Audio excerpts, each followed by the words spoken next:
Hi, Amy Gutman here from Canine Tutor, also known as Canine University.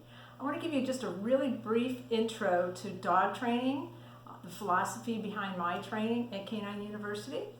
So I will try to put this all in one little package so that it will help with all my future videos and you'll be able to understand what I'm talking about. So I have my 8-week-old Mastiff rescue mix here, and he's going to be the subject of all my other videos. So let's get to the point of this video here. So basically the ABCs of training.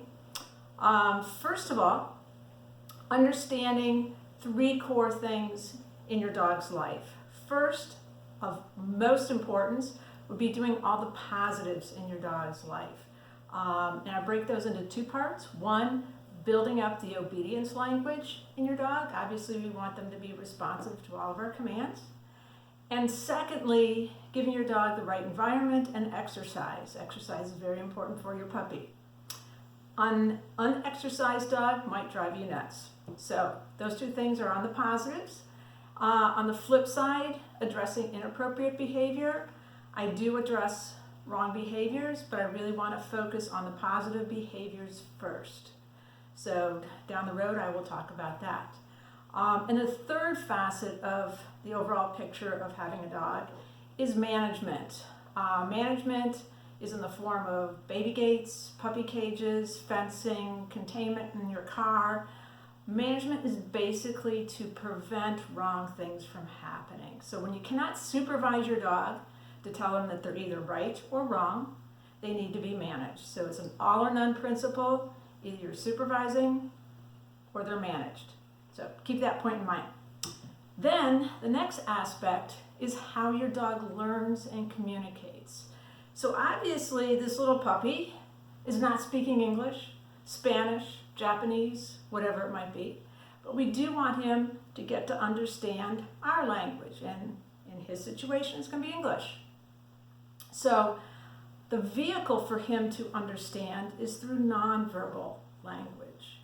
So I break nonverbal into 3 parts: body language, tone of voice, and feedback. So body language could be your hand signal, your whole body, your face. All those nonverbal cues give a lot of information to your puppy. The second aspect is tone of voice. It's kind of obvious. A happy tone to encourage positive behavior, and a quick sharp tone to understand, for him to understand he made a mistake. So dogs have varying tones of voices, so they logically will understand ours. So that's the tone of voice aspect. And then the third aspect is feedback. This is crucial, and my first video is going to be on the feedback system. So I use what's called markers, both a positive as well as a negative. On the positive side, you can either use a click, as in clicker training, or the word yes. And yes is very different than the word good. Good is sort of your general praise type word, which you're always going to use. But yes denotes the moment your dog picks the right answer. So yes and click basically means you're right. And then on the flip side, your negative marker could be the word no. I think people overuse the word no and maybe inappropriately say no.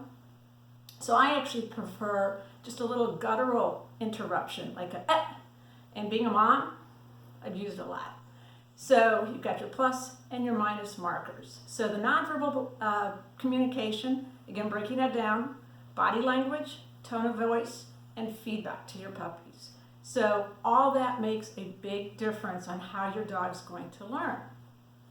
And then the third point that I want to bring up in this video is the difference between cued to learn and choose to learn.